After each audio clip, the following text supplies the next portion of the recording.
Gonçalves. Eu vou dar introdução a TLV e TCC para compostos de coordenação. Os estudos acerca dos compostos de coordenação e sua formação e interações são uma vasta área de análise da química inorgânica. Os principais ensaios estão relacionados com as energias orbitalares e desdobramentos energéticos dos orbitais d degenerados. Com isso, a TLV e a TCC, teoria de ligação de valência e teoria do campo cristalino, são utilizadas para sustentar essas tais definições. Portanto, como objetivo desse trabalho, tem-se o estudo e análise das interações orbitalares e os desdobramentos dos orbitais d dos elementos do grupo 11 da tabela periódica, o grupo do cobre, além da melhor visualização das energias envolvidas na estabilização desses orbitais distorcidos e uma melhor compreensão das geometrias para esses orbitais. Então, nós temos para compostos de coordenação, que são moléculas formadas por um ou vários ácidos de Lewis, que fazem ligações com bases de Lewis. Esses compostos, muitas vezes também denominados de complexos. Nos compostos de coordenação, temos um átomo central localizado dentro da esfera de coordenação,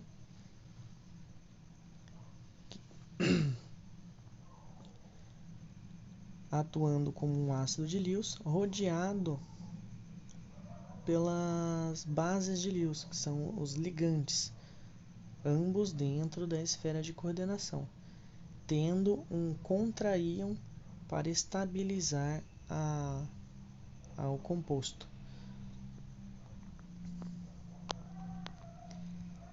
Temos algumas regras bases para nomenclatura também dos compostos de coordenação. São essas. Para os sais, dê primeiro o nome do ânion antes do cátion, precedido da preposição de. E dentro do íon complexo, os ligantes recebem os nomes em ordem alfabética antes do metal do metal central. Então, nós temos o exemplo aqui do hexafluorocuprato 3 de potássio. Então, nós temos dentro da esfera de coordenação o átomo central cobre, os 6 átomos de flúor e como contra-íon os 3 potássios. Então, começamos com a quantidade de ligantes.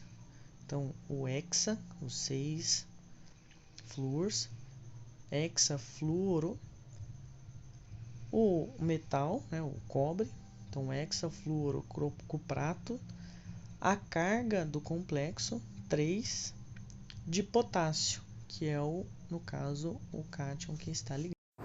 Eu vou falar sobre isomeria em compostos de coordenação. Bom, como vocês podem ver, o isomerismo é um aspecto característico tanto de compostos orgânicos quanto de inorgânicos. Esses compostos possuem a mesma fórmula molecular, só que diferentes arranjos estruturais. Vários tipos de isomerias ocorrem entre os compostos de coordenação.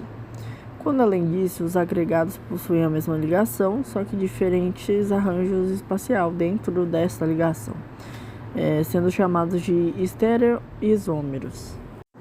Eu trago para vocês os tipos mais comuns de isomeria, que são a geométrica, a óptica, a de constituição, a isomeria de ligação e a de coordenação. Bom, apesar de os isômeros serem compostos do mesmo agrupamento de átomos, eles geralmente diferem em uma ou mais propriedades físicas ou químicas, como, por exemplo, a solubilidade, a cor, a velocidade de reação, em uma reação específica, claro. Agora um pouco sobre os compostos do cobre 2+. E aqui nós temos o tetracloridocuprato 2, de um elemento paramagnético, lembrando que os paramagnéticos são materiais que possuem os elétrons desemparelhados, quando na presença de um campo magnético alinham-se. Disponibilizamos também a sua configuração eletrônica. E aqui nós temos o tetra-amincobre 2, com sua estrutura quadrada planar. Lembrando que a estrutura quadrada planar acontece no caso da hibridização do átomo central ser 2sp3, sendo 2 pares de elétrons livres. Aqui nós temos os compostos de prata mais e ouro mais, com suas configurações eletrônicas. Ocorre uma hibridização do tipo sp, levando à formação de um complexo linear diamagnético, característico de ouro e prata. Lembrando que os diamagnéticos são os materiais que são colocados na presença de um campo magnético, que tem seus ímãs elementares orientados no sentido contrário ao sentido do campo magnético aplicado. Bom, e já aqui nós temos um composto da prata mais, o diamin prata 1, de magnetismo diamagnético, com sua estrutura linear, sua hibridização sp. E aqui nós trazemos um composto de ouro mais, que é o clorotrifenilfosfina ouro 1, sendo ele um diamagnético com sua estrutura linear de hibridização sp. Lembrando da hibridização do tipo sp, que ela só ocorre com átomos de carbono que estabelecem uma ligação tripla e uma simples ou duas duplas, que é o nosso caso aqui. Bom, começando a falar um pouco sobre o TCC, né, teoria do campo cristalino. Enquanto a TLV considera as interações existentes entre o metal e o átomo central e os seus ligantes como sendo de caráter covalente, a TCC não, ela compreende essas interações como resultados de natureza eletrostática. Para a TCC, os ligantes são tratados como cargas negativas, os ânions, né, ou os dipolos pontuais, moléculas neutras. Assim, ela repele dessa forma os elétrons presentes nos orbitais D do metal. Por essas interações metal e ligante, ocasionando a interação momentânea na degeneração dos orbitais D, né, do íon metálico, gerando os desdobramentos desses orbitais. Bom, compostos do cobre 3+, né? A configuração eletrônica do cobre 3+ é 1s2, 2s2, 2p6, 3s2, 3p6 e 3d8.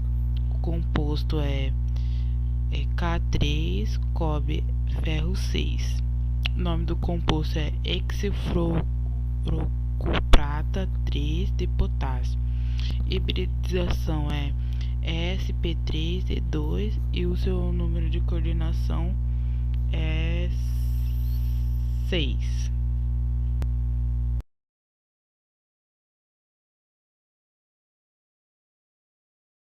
Bom, irei falar um pouquinho do ligante do campo fraco e spin alto. Os ligantes de campo fraco, eles interagem frequentemente com os íons metálicos, portanto eles produzem ligantes dividindo os elétrons D no seu estado de energia. Já para os ligantes de campo forte, ocorre a formação de um grande campo de ligante, mantendo os elétrons D na camada menos energética. Agora aqui nós entramos na EECC para o composto de cobre 3+, que é a energia de estabilidade do campo cristalino. Como vocês podem ver, tem 2 pares de elétrons e 5 pares de elétrons emparelhados. Como você pode acompanhar ali, nosso cálculo deu menos 1,2. Esse foi o resultado.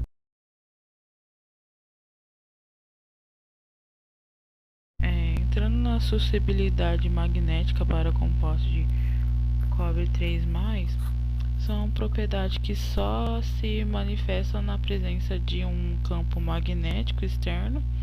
Não existe magnetismo resultante interisco, pois a agitação térmica ou movimentação em solução radiodomina os pins. Composto de cobre 4+. Bom, a configuração eletrônica do cobre 4+, é 1s2, 2s2, 2p6, 3s2, 3p6, 3d7. O composto é o CS2, cobre, ferro 6. O nome do composto é hexafluoroprata 4 de césio. Hibridização sp3d6.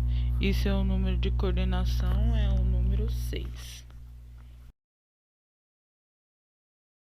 Aqui temos os ligantes de campo fraco e spin alto.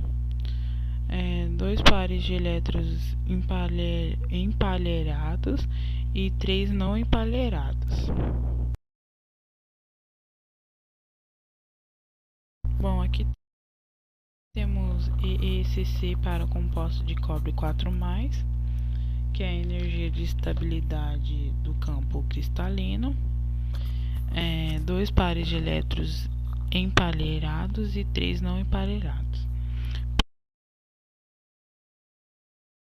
Bom, aqui tem uma suscetibilidade magnética para composto de cobre 4+, que deu 3,87.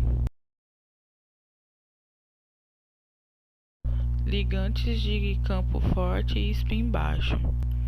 Bom, em campo de otaédricos, os compostos em baixo, onde a configuração eletrônica do íon metálico é de D4 a D7, são fracamente paramagnéticos.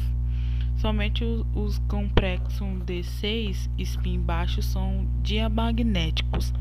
Ligantes de campo fraco provoca pequenas diferenças de energia entre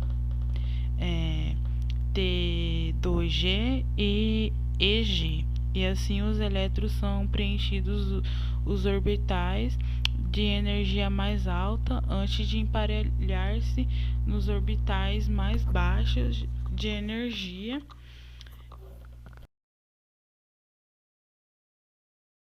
Aqui temos o ECC para o composto de cobre 2+, o spin alto, que é a energia de estabilidade do campo cristalino, que vai ser o valor de menos 0,4. Bom, aqui temos a suscetibilidade magnética para compostos de cobre 2+, o spin alto, que ele vai dar um valor de 1,73. Bom, ligante de campo fraco e spin alto. Aqui trônica do cobre 2+, que é 1s2, 2s2, 2p6, 3s2, 3p6 e 3pd9. Bom, a energia de estabilidade do campo cristalino ele é igual a 0 para o configuração D0 e D10, tanto em campos ligantes fortes como fraco, e também ele é igual a 0 para configurações D5 em um campo fraco.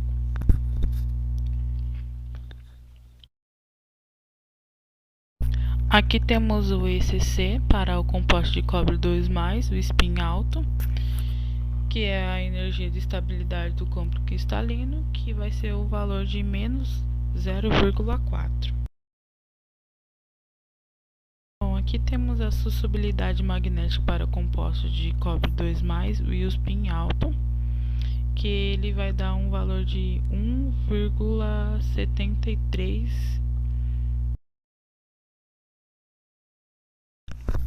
Bom, considerações finais.